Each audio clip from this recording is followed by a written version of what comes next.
So, tingnan niyo to. Kaso nga lang, wala rito, no? Sabi niyan, akala ko mababaw, pre. Malalim na pala naramdaman ko sa kanya.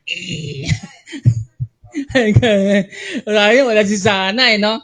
Pero may hindi pa tatalo yan. Ito, may ito lang ba picture ng ganito? Sabi ko, tamang-tama pang meme siya, no? Kaso wala pa rin dito, no? Yan. Gusto ko Magnum. Mag number 1 sa puso mo. Grabe, no? Yan. Panalo! Ito susunod na to, manlilibre ako ng kape sa inyo. Kapag nakita ko tong brand na ito. Yan. Sa akin sana to, kaso sabi ko, hindi. Sa kanya talaga ito nararapat, no? So, maglilibre ako. Mamaya, ilan pa kayo? Tigo, tagi-isang pakete tayo. Pag nakita ko tong kape na to. Yan.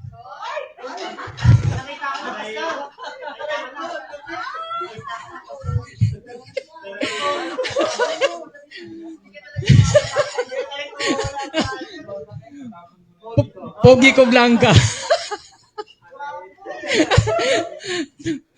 Alam mo, nahiya lang sa... Gusto sanang tumayo ni Kate. Alis sana.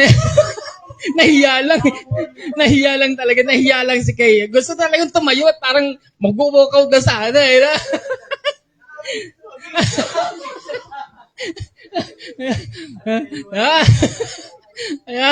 Ayan. Manglilibre ako pag nakita nyo ito mamaya. Nandyan, ako bahala. Tig-isang pakete tayo. Ayan. Mayawan na. Ayan. So, sige pa tumayo pa tayo para sa ating pagbasa ng ating salita ng Panginoon. So, ako muna, tapos kayo, siguro by verse, no? Kita naman, ano? Kita, di ba? So, Hebrew chapter 10, verse 19 to 25. Therefore, brothers, since we have confidence to enter the holy place by the blood of Jesus,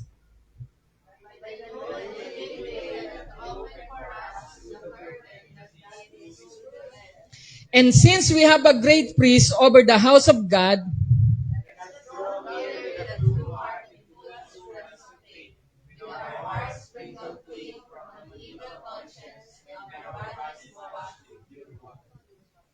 let us hold fast the confession of our hope without wavering, for he who promised is faithful.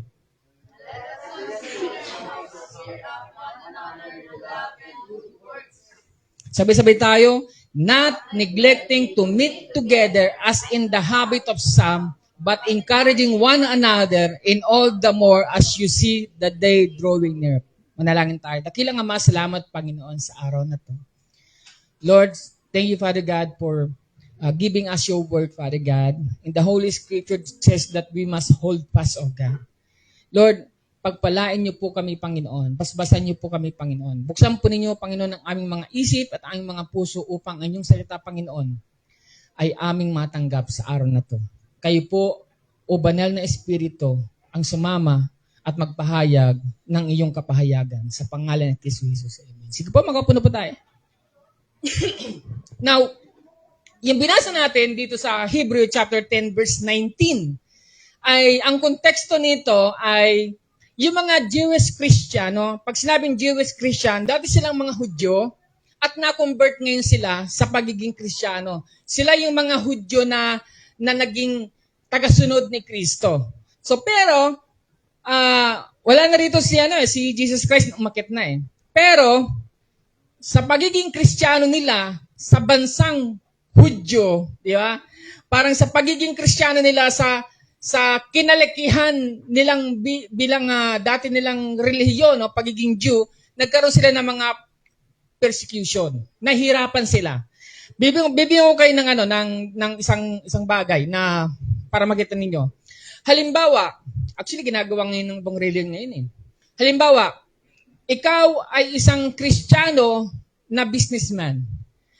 Ngayon, kinakailangan mo ngayon ng maupahan. Upahan mo para ikaw ay mag-business. Kapag Kristiyano ka, mahirapan kang kumuha ng permit dahil nagkakaroon ng persecution. Hindi ka pwede magtinda rito. Hindi ka pwede rito. Ganun ang ginagawa.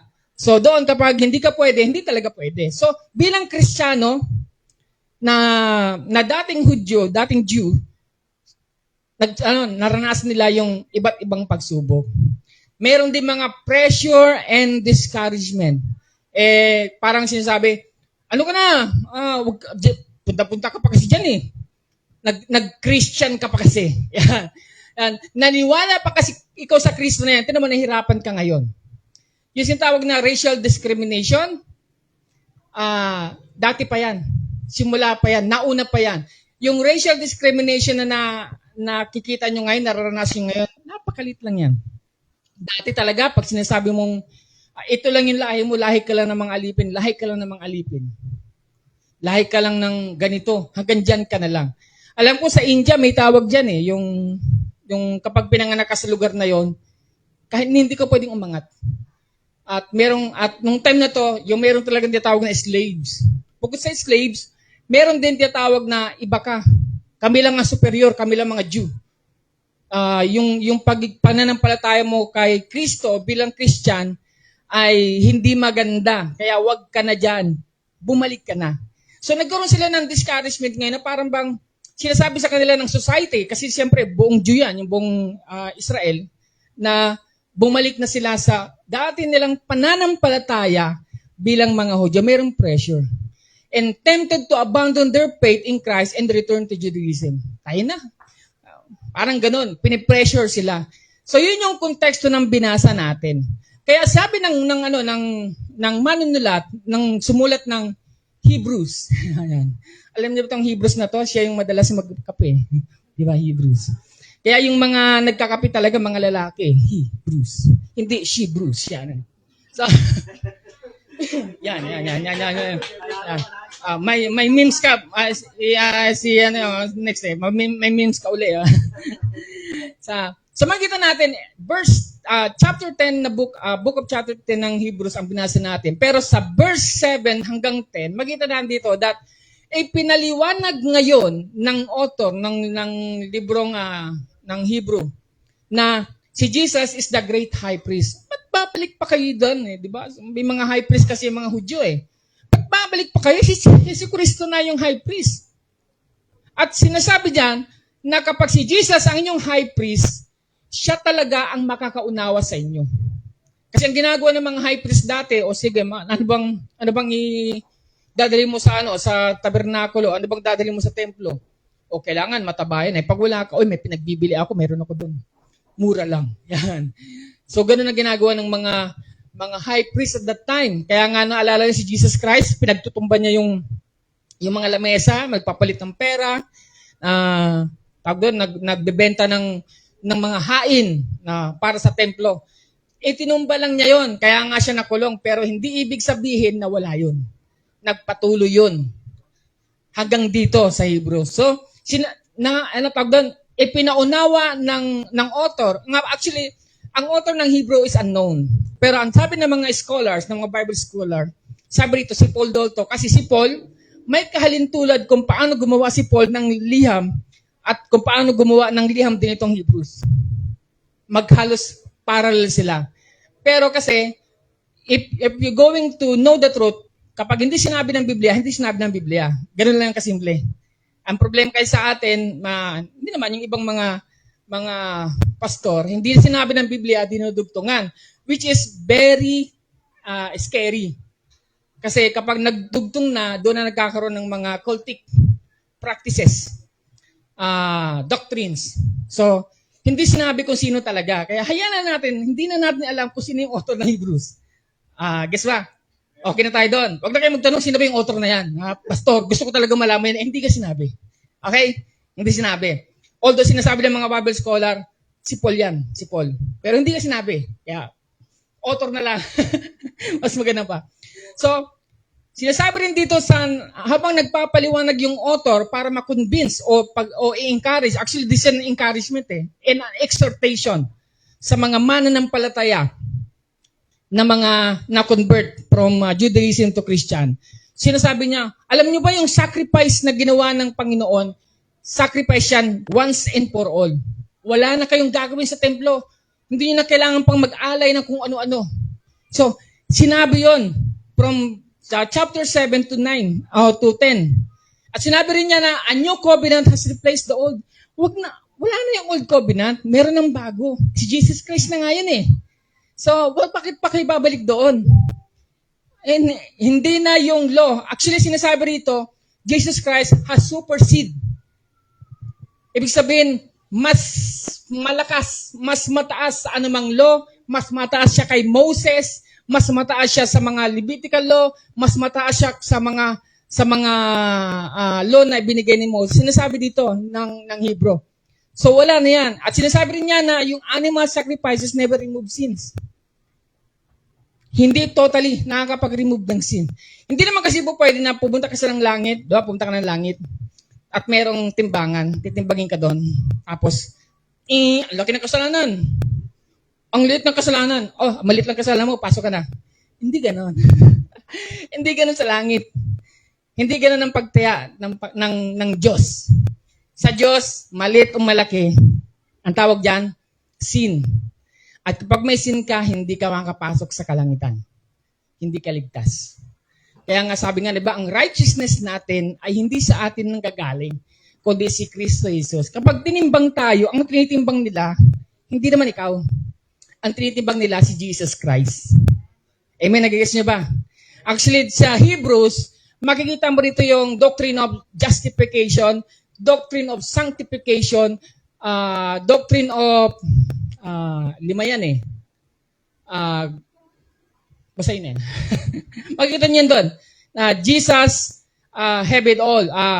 Direct access, doctrine of direct access to God. Yon. Makikita mo yun doon. Naalala ko lang, pinag-aral namin to.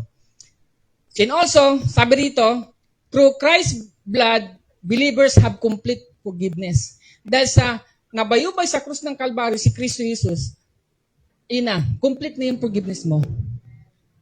Ayun. Kalimutan ko talaga. Mahirap na talaga mga tanda. No?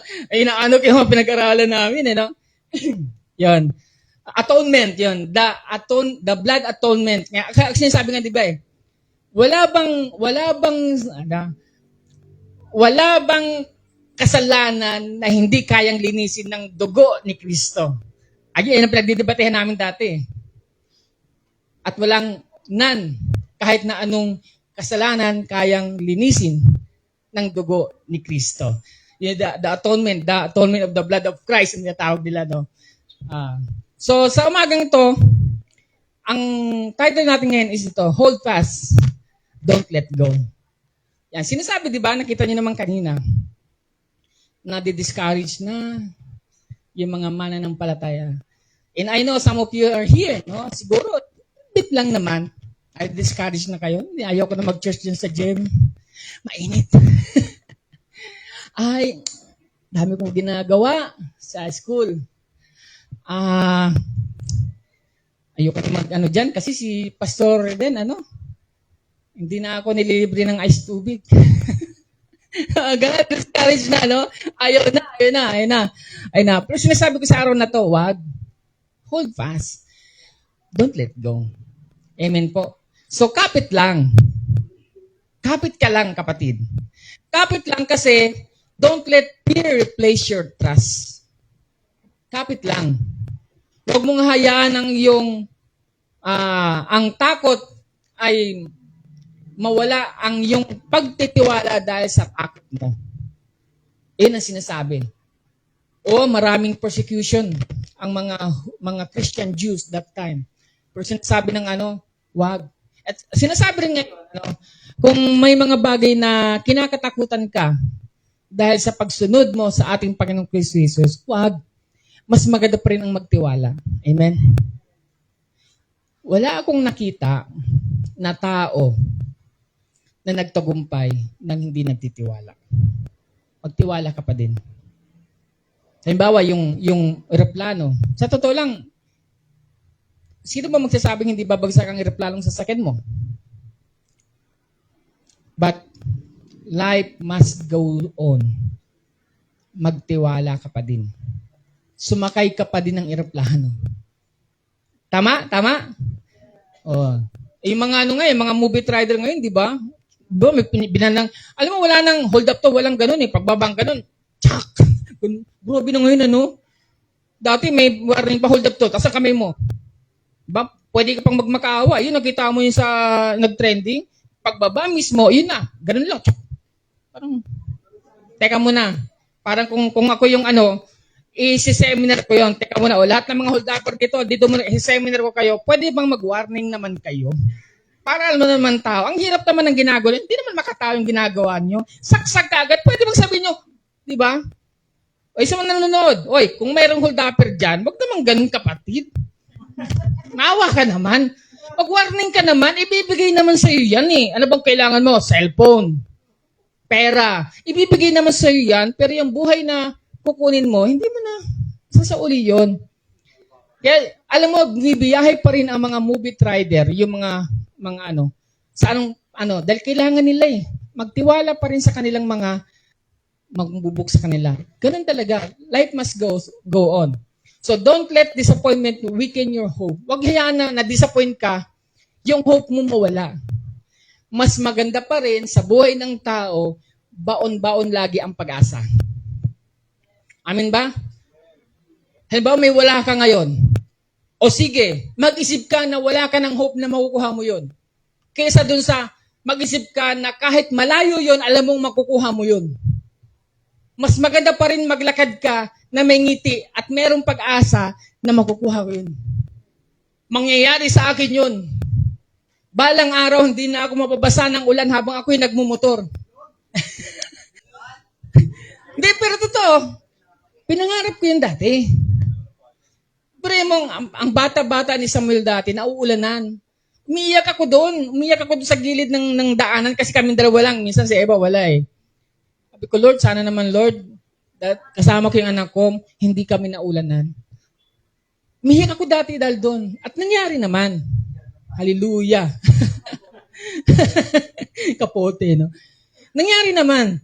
Mas maganda pa rin lumakad ka sa hope. Yung tipong halos, kunwari sa mga walang trabaho, mas maganda pa rin sabi ka na meron na kung magkakaroon ng trabaho. Mas masaya pa rin na meron kang hope. Alam mo bakit? Pag wala kang hope, papangit ka. Sinong gusto rin ng pumangit? Pero mo, pagagising mo sa umaga, nakangkunot na yung noo mo. Di ba? Ang pangit-pangit mo na wala ka pang hope, ano mangyayari sa buhay mo? Oo. Kaya nga, kanina habang nananalangin ako, natutuwa ako dito eh. Dito. Nananalangin ako. Habang nagbabasa ako ng Biblia, ito nakikita ako eh.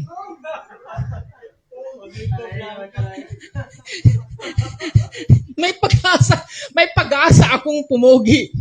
Dahil dito, pogi ko blanca. Diba?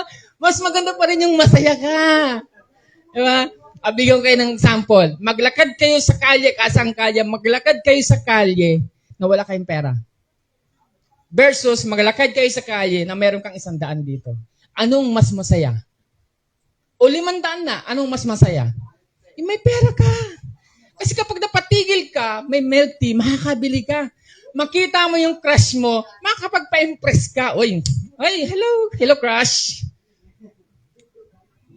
Lang tayo. Kape tayo. Talaga? O sige, kape tayo. Te, pabili nga ng 3-in-1 coffee. Pogi ko blanca.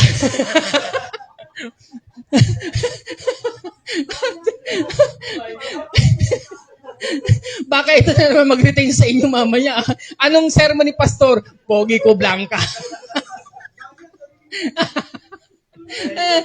Di ba? Ganon din po yung hope. Ganon din po yung hope. Di ba? Mas maganda naglalakad ka, may pag-asa ka. Maglakad ka sa kalye dyan na alam mong balang araw, makukuha mo yung gusto mo. Balang araw, magiging maganda rin ang buhay mo. Di ba? Mas maganda pa rin yung may hope ka.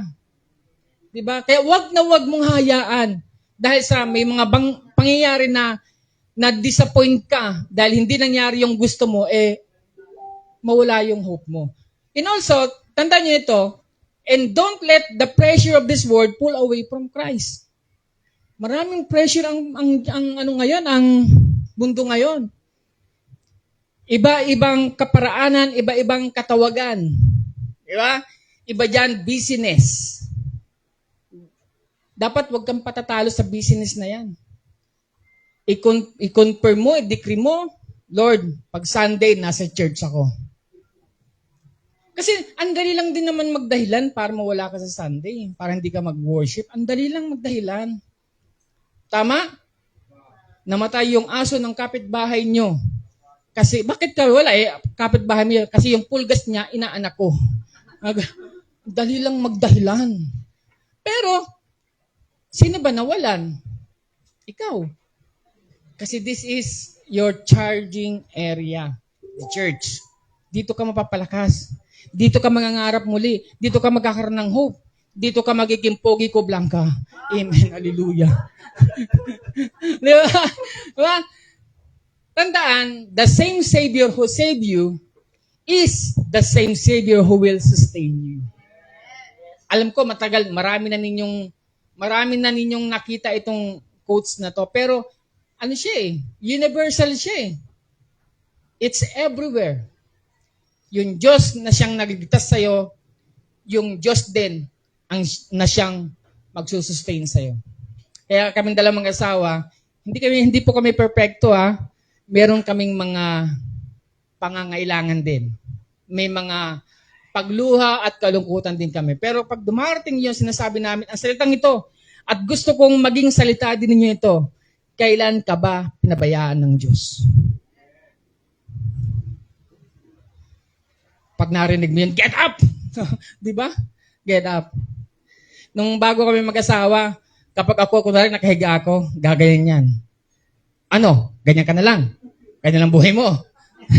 Totoo. Pating aso namin, di pa nagkita namin na si Polar, no? Nai-miss ko rin si Polar. Pag ganyan, gagawin namin. Ano? Andiyan ka na lang. Ganyan ang buhay mo. Yan. Kaming dalawang mag-asawa, ano namin, endearment namin yon, na kami ay nagpapaalalahanan na dapat kaming kumilos. At the same time, it is our endearment na gusto naming magpalakasan. Kasi, humanap kayo ng kaparehan na magpapalakas sa inyo. Opo. Humanap kayo ng maging kaparehan nyo, tuturuan kayo paano mag-aral talaga. Tuturuan kayo paano magtrabaho talaga.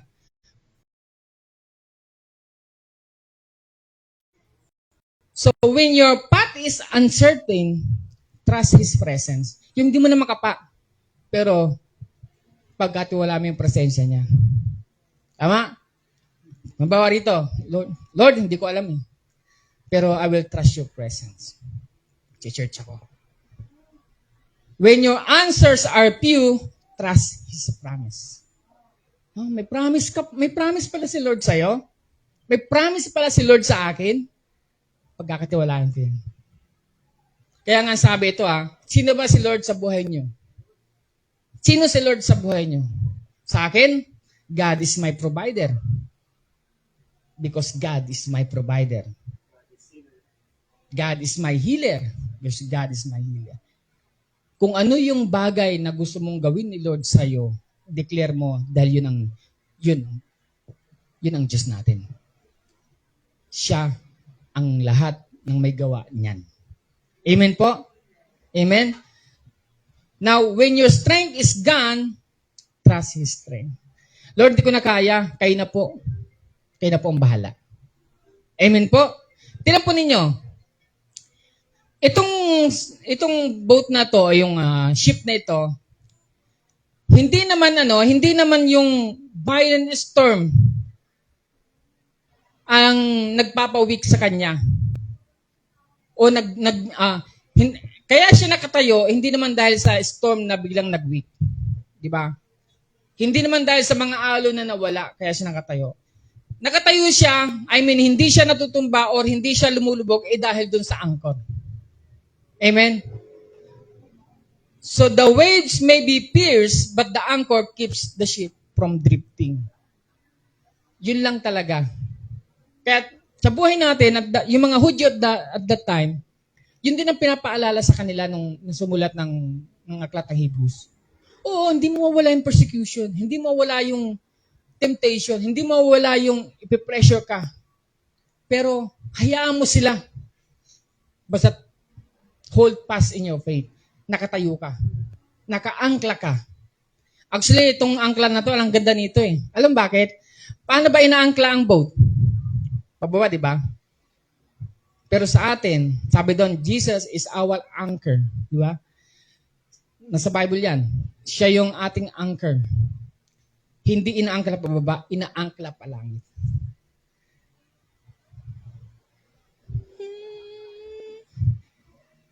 So, magunaw man ang mundo, hindi mo mawala. You will be still. Hindi mo mawala pananampalataya mo. Kasi naka-anchor yan. Galing, Ang galing talaga ni Lord. Amen? So, hold fast. Stay true. Keep the faith. Ride the storm. Riding tayo storm. Parang surfing lang. Ride the storm. Keep the faith. Pag sinabi kasing stay to Lord, ito talaga nangyayari sa akin. Dapat talaga binibigay mo sa Panginoon. Actually, itong sermon na to, this will be a 3-point series. Kasi ang bibigay ko lang sa inyo ngayon is point number 1. So point number 1 is that, hold fast by drawing near to God. Hebrews chapter 10, verse 19 to 22. Kasi ang pag-aaral natin is verse 19 to 25. Kaya yun ang napili ko kasi ang tawag dito, ito yung pivot point ng sinasabi ng ating Diyos sa pamamagitan ng writer ng Hebrews na ito yung marami kayong mga pagsubok o marami kayong persecution. Pero ito yung pinaka-exhortation na dapat mag-isip kayo at gawin niyo ito is to hold fast. Amen. By drawing near to God. So, hold fast by drawing near to God. Una, hold fast because Jesus opened the way. Kumapit ka kasi, binuksan na ni Jesus ang daan. Hebrews chapter 19, 10 to 19, verse 19. Therefore, brothers, since we have confidence to enter the holy place with the blood of Jesus, by the new and living way that He opened for us through the curtain that is through His flesh. So, ito na yon. Pinakita dito ng author that the veil has been torn. Wasak na. Nakita niyan? Wasak na yan. Winasak na. Tapos na. Huwag ka nang bumalik doon sa templo. Di ba? Magjuju ka uli. Hindi na. Wala na, winasak na. Hindi na kailangan yun. Tapos, sabi niya, yung mga kasalanan natin, na-forgive na. Pinatawad ka na. And also, we now have direct access to the Father. Alam niyo kung bakit merong sa templo? Merong tabing. Nung winasak yun kasi, walang makakapasok doon, kundi yung mga high priest lamang. So, nung pinako si cross, nung sinabi ni Jesus, it is finished, bilang, nawasak yun. Pati yung bato, nawasak. So, meron na tayong direct access. Kaya yung sinasabi ng author ng Hebrew, meron na tayong direct access. Ganon din po kayo. Kung ano man ang nakaraan ninyo, tapos na yon. Meron ka ng direct access sa ating Panginoon. Huwag ka nang babalik sa mga dati mong ginagawa. Amen ba? Now, sa Matthew 27 verse 51, and at once the veil of the Holy of Holies of the temple was turned into two from top to bottom. The earth shook and the rocks were split apart. Kita mo yon? Wala nang tabing. Huwag ka nang bumalik doon. May direct access ka na. Anak ka na ng ating Panginoong Kristo Jesus. Christian ka na. Huwag ka nang bumalik sa dati mo. Hold fast. Humawak ka, kapit ka na. Ephesians chapter 2 verse 18, sabi doon, for it is through Him that we both have a direct way of approach in the Spirit to the Father. Pwede ka nang, hindi mo na kailangan ng ibang mga, pakipag-pray nga ako, ito yung hain ko. Wala nang ganun. May direct access. At all of us, as Christians, meron ka ng direct access sa Panginoon. Hebrews chapter 4, verse 16, let us then with confidence draw near to the throne of grace that we may receive mercy and find grace to help in the time of need. Ano? We may receive mercy and find grace and help in the time of need. So, kita niyan, hold fast by drawing near to God, hold fast because Jesus opened the way. Ito po yung maganda sa atin, ano?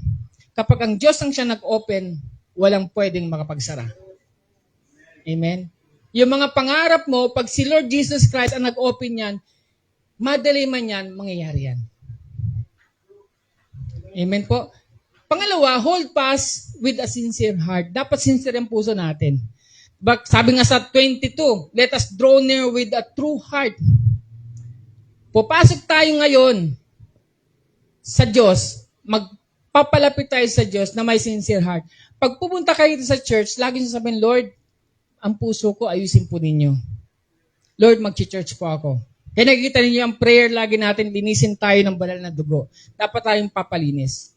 Tinampon niyo, God's desire, honest over hypocrisy. Mas gusto ng Diyos yung honest ka. Ngayon, kapag kunwari may problema ka, sabihin mo, Lord, may problema ako. Gusto ko, Lord, ayusin niyo ito. Amen ba? Lord, hindi ko na alam ang gagawin ko. Parang wala na akong hope. Maging honest ka sa Kanya. Lord, ayoko ng pakiramdam na to. Lord, yung pangarap ko, parang hindi na mangyayari. Lord, kapag lumapit ka sa Kanya, pag nanalain ka sa Kanya, dapat sincere ka. Kasi paano ibibigay ng Diyos, masyado kang tapang-tapangan, yun pala ang kailangan mo. Kailangan mo na pala ng tulong. So, bring your fears, failures, and burdens before Him. For example, yung dito, pag meron kayong ministry dito, Lord, hindi ko kaya yung ministry nito, pero magtitiwala ako sa iyo. Gagawin ko yung ministry. Amen po? Kaya nga sabi sa James chapter 4 verse 8, draw near to God and He will draw near to you. Amen? Pag ikaw pala'y lumalapit sa Diyos, siya rin ay lalapit sa iyo. Cleanse your hands, you sinners, and purify your hearts, you double-minded. Huwag ka na mag-double-minded pa. Sabi ka doon, kung kay Lord na 100%. Amen? Sabi mo sa tabi mo, 100% tayo kay Lord, 100% tayo kay Lord. Psalms 51 verse 17, O Lord, open my lips, in my mouth will declare your praise. Dapat ganun. Gamitin mo ang aking mga labi. Gamitin mo ang aking mga kamay para makapagpuri sa iyo, O Panginoon. Amen? Bilis lang natin, Kasi first point lang naman itong ating pag-usapan. Pangatlo, hold fast with full assurance of faith. Dapat nag-full assurance of faith ka. Kaya sa 22, sabi ron, let us draw near with true heart in full assurance of faith. Now, pag sinabing full assurance, kailangan yung assurance na nanggaling sa ating Panginoon. Panginoon, hindi ko kaya, pero ikaw kaya. Yan ang sumasambalataya ako sa inyo. Alam niyo ba yung nung may dumating na isang general, ay kapitan kay Jesus, yung anak niya namatay. Sabi ni Jesus, nasaan ba yung anak mo, puntahan natin? Sabi ng kapitan, ako po, meron akong mga tao. Kapag unang sabi ko lang, sinusunod nila ako. Alam kong kayo rin po. Pero sa isang salita niyo lamang, siya ay gagaling. Sabi ng Jesus, grabe yung pananampalataya nito. O sige, umuwi ka na. Ang anak mo ay buhay. Ganun. Ganun dapat yung full assurance. Kasi pag sinabing full assurance, our assurance rests on Christ's finished work and not on our performance. Amen po? Hindi naman talaga sa atin mga performance, kundi sa ginawa ni Kristo. Kaya kapag meron kang pag-alinglangan, Lord, give me faith. Alam mo yung kanta mo yung, give me faith.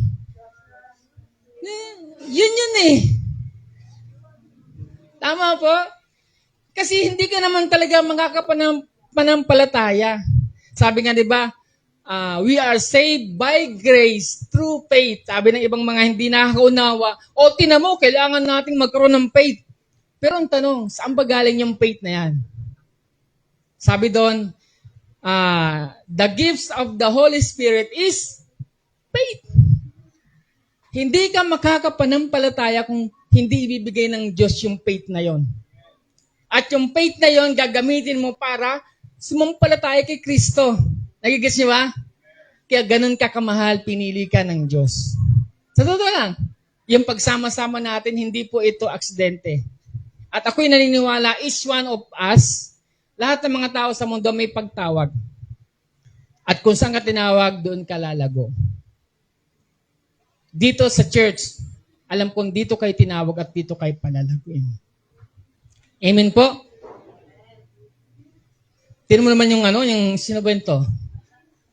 Full assurance talaga. Oh, di ba? Yeah.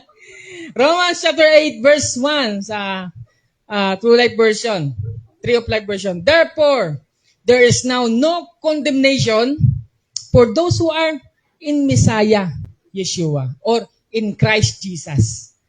Amen? Wala nang condemnation. Kaya, huwag mong sabihin na, hindi pa ako okay, hindi pa ako buo. Ano? Kalahati ka ba? Kalahati ba? Manananggal ka ba? Yeah, ganun, di ba? Yeah, it's not you, it's me. Kay Lord, buo ka na. Buo ka. Sabi mo, salamat na lang, buo ka. Kung hindi, hahatiin talaga kita. Yan. Tingnan po ninyo ito. Ito po yung sa Sambales, para makita po ninyo. Yan.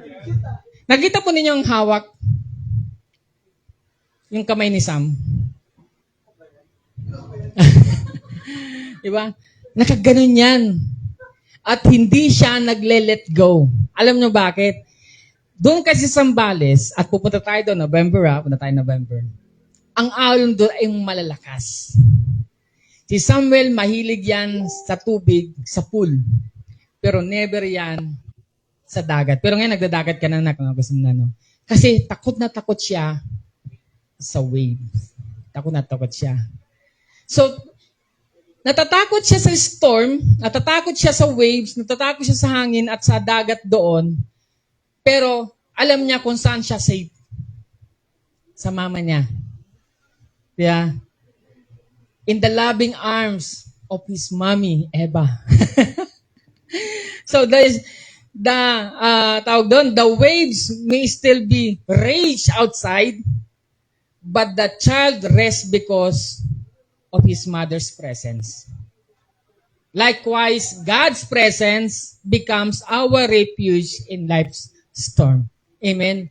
Ang hirap sa buhay kung wala kang nakakapitan. Kagaya ni Samuel, alam mo kung saan ka dapat kumapit. Na alam mong kahit marami pang problema yan, nandito ako kay Lord. Lord, hindi ako bibitiw. Dito lang ako, kahit ano mangyari, hindi ako bibitiw. Ito talaga, ganyan na ganyan. Mayroon pang si Samuel na isa na ganyan, no? Nakahawak talaga siya. Ganun yung kapag humawak, kahit ikaw hindi mo matatanggal, ganyan makahawak si Samuel. Yan. Ngayon, paano ko ba humawak ngayon? Nangangarating na. Yan. Now, tingnan po ninyo, when you draw near to God, you experience His presence and peace even in your struggles. Amen po? Kaya napakahalaga po, huwag kang bibitiw sa church. Huwag kang bibitiw sa presensya ng Panginoon. Mahirap, punta ka pa din. Marami akong mga kakilala dati. Alam mo, ayan, si Pastor Franklin. Malabon pa yan dati. Alam mo, pumunta yan sa church, kahit walang pamasayan, naglalakad dyan, Malabon. Valenzuela yan, ha? Malabon. Yeah? Pagdating niya sa Malabon, may dala na siyang bag. Hindi, joke lang. Snatcher! Hindi, ayan, walang ano. Naalala ko si yung mga kapatid niya, umatin kami ng isang conference, kay Reggie yata yung Reggie Santiago. Tapos, meron dong kainan. Sila, ayaw niya sumama sa amin eh. Natagpuan sila ni Pastor Louie Pactao. Tapos kinausap sila. Tapos pagdating doon, nagkita-kita kami ni Louie Pactao doon sa resto. Alam niyo, nahihiya lang yung mga magkakapatid. Wala pala talagang pamasahe. Naglalakad lang. Sabi ni Pastor Louie, sabi ko, pinapasama nga namin dito. Hindi uwi na raw kasi sila. Pero friend, binigyan ko ng 100 eh.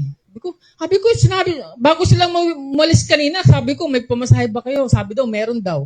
Pero naglalakad. Pero gusto nila yung conference. Hindi naman talaga balakid yung kawalan mo para sumamba ka sa Panginoon. Amen? Alam mo minsan kung anong balakid? Yung meron ka. Yan ang pinakamahirap. Meron ako. Ano bang gem life na yan? Doon ako sa mga FFF, BCF, GCF, CCF, BFF. Yeah, doon ako. Kasama ng mga amiga kong mayayaman. Yeah. Pero tanungin mo, nagsisinip pa ka doon? Wala. Wala naman. Wala lang. Doon pa daan lang. Alam niyo po, isa sa mga pangarap ko, siyempre nangangarap ako na lumaki tayo. Actually, nag-iisip nga ako, sabi ko, pag yumaman ako, Lord, alam niyo ba kung anong nasa isip ko pag yumaman ako, bigla, bibigyan ko ng NMAX. Hindi. Ano ba yung isang motor? Yung ano? Hindi, isa. Hindi. EPB. Hindi, yung isang kasama ng, bagong NMAX, yung kasama ng NMAX. Aerox. Sabi ko, ang unang-una kong gagawin, yung mga kalalakihan, bibigyan ko ng Aerox tigi-isa. Yabang ko, no? Totoo. Yan. Para hindi na sila maglakad, mga twira na hindi sila makakapag-church. Yan. Tapos pangalawa, syempre, bibili tayo ng housing lot para sa church. Alam mo, yung para sa amin, wala na eh. Wala na sa pangarap ko yun eh. Dito, buwan lang. May nag-react doon. Wala nang pangarap. Siyempre, marami naman natira sa atin, na. Kung naman eh. So, yun. Para sa church. So, if you experience His presence, the peace is on your struggle. Psalms chapter 16, verse 11, You will show me the path of life. In your presence is fullness of joy. Ano? In your presence is fullness of joy. In your right hand, there are pleasures forevermore. Kaya napakahalaga na you will draw near to God. Lumapit ka lang lagi sa Panginoon. Huwag kang aalis kahit anong mangyari. Kaya nga sabi ni Peter, no, saan naman kami pupunta, Panginoon? Nasa sayo ang buhay na walang hanggan. Tandaan po ninyo, in God's presence, yung fear natin will give way to faith. Yung guilt natin gives way to grace. And your anxiety gives way to peace. Now, ano nga ba yung blessings kung bakit napakahalaga na hold fast, di ba? By what? Drawing near to God. Ang blessing niyan is that, ito yan, marami lang naman to, peace, rest, grace, protection, freedom from fear, eternal fellowship with God, spiritual growth, confidence in prayer, intimacy with God, transformation, strength, courage, guidance, joy, victory, comfort, hope, wisdom, God's favor, fruitfulness. Lahat naman ito, kapag malapit ka sa Panginoon, ito yung mga mangyayari sa'yo. God's favor nga lang eh. Sabi nga nila, wag mong ipag-pray na magkaroon ka ng mga bagay sa mundo, kundi ipag-pray mo na ang favor ni God ay mapunta sa'yo. Kasi yung favor ni God, kasama na dyan yung mga materials na bagay. Kompleto yan. Amen po? Tingnan po nito. Ito po ay kuha sa Makati. Pero itong kuha na to, dumadaan ako sa matinding problema nito. Hindi ko na sasabihin kung ano. Pero sobrang laking problema nito. 2019 February. Ito ay ginanap sa isang concert. Kilala nyo to? The King in Country. Ito si Luke Smallbone at si Joel Smallbone. Duo sila. Christian group sila. Alam mo, sobrang nagandahan ako sa concert nila. Talagang ano to eh. Musician talaga itong dalawa na to eh. Kahit na nung magaling talaga sila. So, 2019, naalala ko, kasama ko yung team dito, no? Naalala ko si Kim. Kasama namin si Kim dito eh. Noong time na yon, meron nasa series kami ng evangelism. At merong mga tita sa kabilang table nito. Talagang shineran talaga ni Kim. Pinatanggap niya talaga. Gamit niya yung card natin, yung One Verse Evangelism. Tanda ko yun. Pero, nung papunta pa lang kami dito sa Makati, ay may problema ako talaga. Ito talaga ang gusto kong maranasan din nyo. Sa bawat problema na meron ako na sobra, merong comfort si God na binibigay. Gaya nito, may problema ako dumating ngayon. Si King and Country. May bayad ba na rito, mano? Wala, no? Libre to, no? Libre namin na panood. Malapitan talaga sila Luke, tsaka si Joel. So, nag-concert kami doon. Ito nga, no, sinood ko na rin, ang ano na to is Alba. Alba. Ito, ibang timeline naman to. Nung mayroon din akong problema, nag-preach ako ngayon about sa isang church, nag-preach ako. Alam mo ba yung pastor doon, sobrang na-bless. Pero ako, sa sarili ko, may problema talaga akong pinagdadaanan. Pero sabi ko, Lord, I will go. Lord, pupunta ako. Lord, I will do my best para makapag-minister. At nung bandang huli, umiiyak yung pastor. Hindi pa tapos yung Pastor, wala akong mabibigay sa'yo kundi itong relo na to. Binigay sa akin itong relo na to kasama ang papel, yung box. So, ganoon mag-comfort si Lord. Kagaya na nangyari dito, yan, pagpasensyahan niyo na kung naumay na kayo. 2019. Gusto ko sanang ito yung ilagay ko dun sa copy ko, Pogi ko Blanca, kasi sabi ko, hindi ko kukunin ang title na yon dahil kay Eliezer na yon. Isang kalapastangan kunin ko yon. Baka mag-walk out ang church kapag nilagay ko pangalan ko doon, yung mukha ko doon. Yan. Sometimes, in the outside, parang looks fine, di ba? Pero, in the inside, durog ako. And I know some of you, ganun din po ang nangyayari. Durog din naman kayo. Minsan masaya kayo, pero durog kayo. Amen. Si Luke, magagaling sila. Pero one in a time, yung King and Country na to, kahit na sila ay may mga awards na nakuha sa Amerika, kaliwat kanan ng kanilang recognition, dumating din sa time na sila ay nagkaroon ng problema. Lalong-lalo na itong si Luke. At dyan pa ako magtatakos. And I want you to reflect on this as I end, na hold fast, kagaya na ginawa ni Luke. Panarin natin. Well, Without You is probably the most honest, difficult song that I've ever had to write because I got very, very sick at one point, and my wife, during my sickness, thought that there was a chance that she could lose me. And you say the things that you can say, and that is, it's going to be okay. I'm going to be fine. But at that time in my life, I didn't know it was going to be okay. You never quite plan for a moment when the person that you love the most says to you, just don't leave me.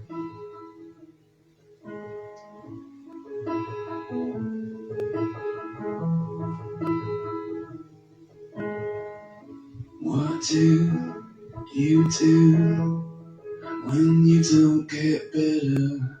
Strong arms get too weak to hold her. Oh God, give me just enough strength to make it through.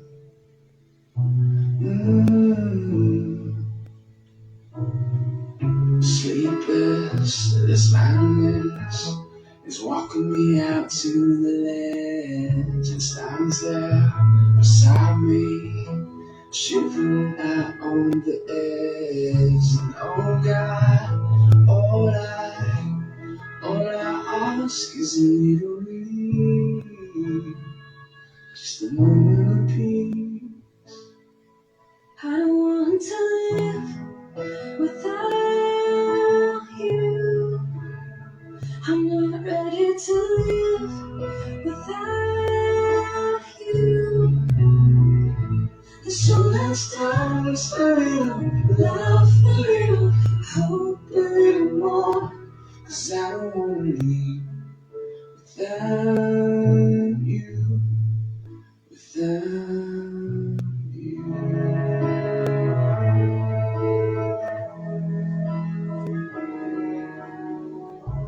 This thorn in my side, though it cuts and stings me, has opened these eyes eyes I've never seen so clearly. And oh God, I thank you, because you bring me to my knees, back on my knees. I don't want to live without you. I'm not ready to leave without you. So let's dance a little, laugh a little, hope a little more.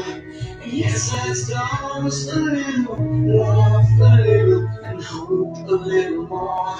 'Cause I don't wanna leave without you, without you. I heard a voice from the other side singing, hold fast, love us. As winter turns into summertime, singing, hold fast, love us. I heard a voice from the other side singing, hold fast, love us. As winter turns into summertime, singing, hold fast.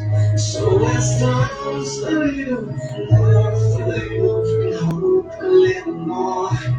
Yes, let's dance a little, laugh a little, and hope a little more. 'Cause I don't wanna leave without you. No, I don't wanna live without you, without you.